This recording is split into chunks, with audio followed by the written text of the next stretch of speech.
This life is very easy, but some people have decided to make life very complicated. A Nigerian man abroad donates family house to Christ Embassy and renders his family members homeless. Hi guys, you're watching Mchikky series. If you're a returning subscriber, thank you for your support. I quite appreciate that. It's good to have you around again. And if you're new to this channel, thank you for clicking on this video. Make yourself comfortable as we get right into the gist. Also remember to hit that red subscribe button. That way you get our latest updates. So this life is so easy, but I don't know why some people they want to complicate issues. This man, who is identified as Shadrach, who returned from London to Nigeria, precisely Warri, about a year ago, has decided to donate his family house as a seed to one of the branches of a popular Pentecostal church in Nigeria, Christ Embassy, also known as Love World Incorporated or Believers Love World. Shadrach said to have returned to Nigeria last year and became very, very religious. The father also liked it because he felt that the son is very close to God now. Only for the man to find out that the son has sold his car as a seed, giving it as a token in the church, Christ Embassy Church in Warri, in Delta State. And the family members, they don't have problem with that because absolutely the car belongs to him. He bought it with his money. But where the problem is that he has decided to sow the family house to the church.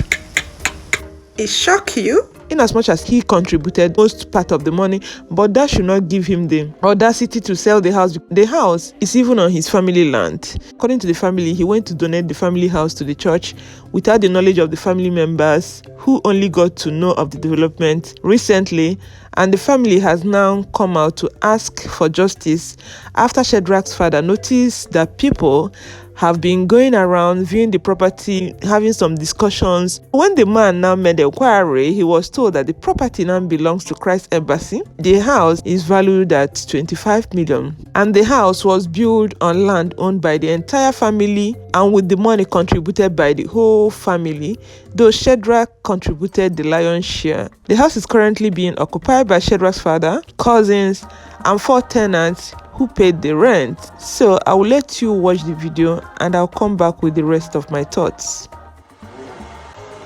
Shadrach, when he came back from London, started worshiping with Christ Embassy Warri.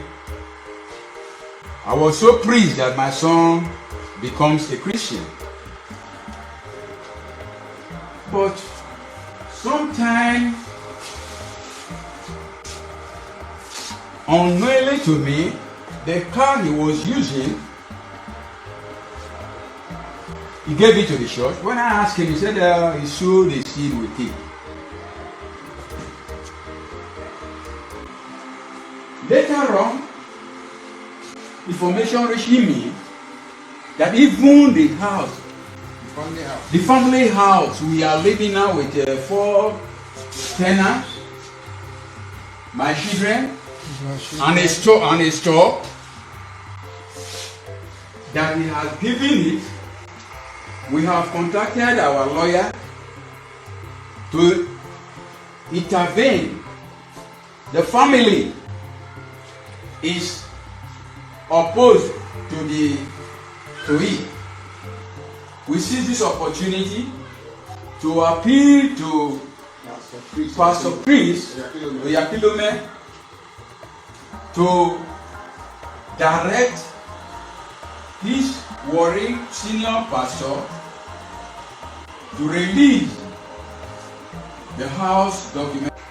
So you guys just heard that. The first thing is that I don't think the man is in his right senses. And I'm also aware that some people have done most ridiculous things when it comes to giving in the church, when it comes to sowing seed, that you tend to wonder, these people, how do they allow themselves to be brainwashed like this? In the first place, if this man owns the entire house and the land, I don't have problem with it. Even if he's brainwashed, that's his choice. He wants to do that. But the thing is that this house is on a family land. He contributed major part of the money that they use in building the house. Doesn't make him the owner of the house. Then why do you want to sow a house that is jointly built to the church or collectively owned to the church when you even know that the land does not belong to you alone? It is a family affair. Why sowing the seed of confusion? And to even think that you want to make your family homeless, to make your aged father homeless, that's very worrisome, because that shows that you don't have regards for your parents. It's even part of the God's commandment, respect your mother and your father. So I don't know why you want to make your father and the entire family homeless at this time. Remember, the house was built on a land. He's not the owner of the land.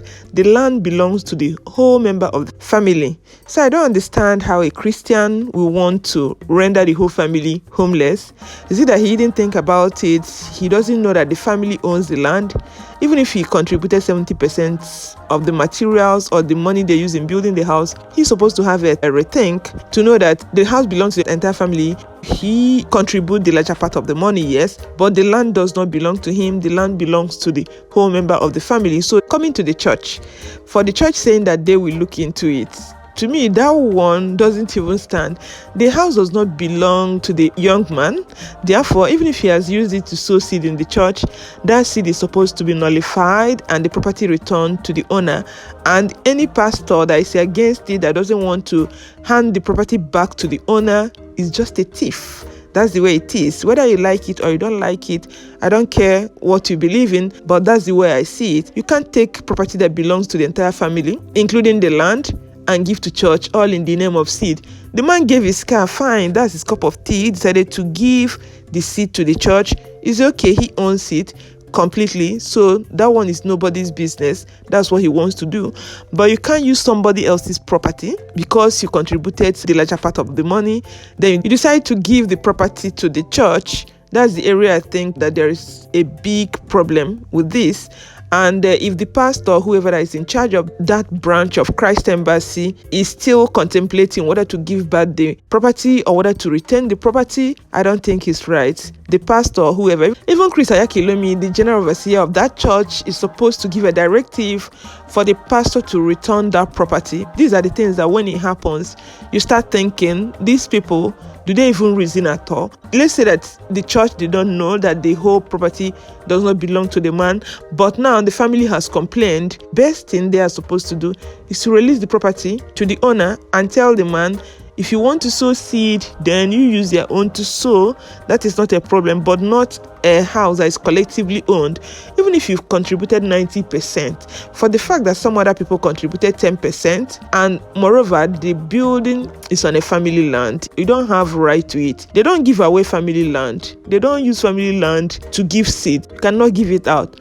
Family land is meant to be for the family. So I don't know the pastor who is in that church, whether the pastor doesn't know the tradition that you don't give out family land. So this going back and forth, and now it's almost a month since they lodged the complaint, and they're still doing them come today, come tomorrow, ton. They have to release the land. It doesn't belong to church. But I wonder, some churches in Nigeria are so greedy that even if you want to sow your kidney, they will collect it. If you want to sow your eye, they don't mind, they collect it. So can they advise their church members on the extent of sowing that they can give? You don't give what at the end of the day you start regretting. Whatever you don't give out of your whole heart and it doesn't belong to you, then you're not supposed to sow it. You're not supposed to give it as offering because it is not your own. At the end of the day, the man has robbed the family of the house. So if church is supporting that, that is no. And some of these prosperity gospel preachers, they have to be careful what they say to their congregation. Some of them, they make it believe that when you speak in tongues, you speak money will follow you, like what Apostle Johnson Suleiman said to his congregation, saying that he's praying for COVID not to end because he achieved a lot of things. During COVID, he bought his third private jet.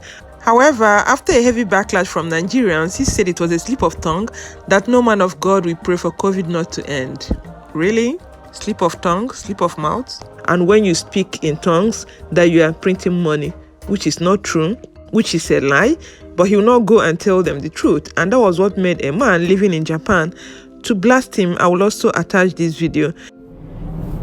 My dear Pastor Suleiman, you bought first jet, bought second jet, and you bought another third jet during coronavirus, where people are dying. Pastor Suleiman, I want you to look around here. This is Japan. I want you to look around. The people you said that they don't know God, look at the environment. Just take a look. You have 3 private jets, while Awuchi is one of the dirtiest places in the world. Why Nigeria is one of the poorest places in the world.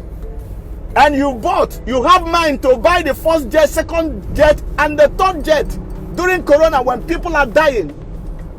Eh? What is wrong with Nigerians? When will our mumu do? I'm asking this question. Eh? These men are just deceiving people. I am sorry to say that, but it's the truth. Pastor Suleiman, I just want you to look around. Look around people you say that they don't know God. And if you call Jesus to a Japanese man, he will ask you, Nami, what is it? Because these people understood the truth. Why we are brainwashing our people that they are going to heaven to enjoy what they can enjoy here. That is the most wicked thing I've ever seen. So guys, let me know what you think about these prosperity preachers, how they don't think about people's feelings, how they don't check about what people are sowing or what people are bringing to the church. They don't even ask questions. They decide to keep everything to themselves. So let me know what you think. I'm gonna sign off here. Stay healthy and safe. Remember to share this video with family and friends if you love it, and subscribe to the channel if you've not done already. And I'm gonna catch you guys in my next video. Bye and remain blessed.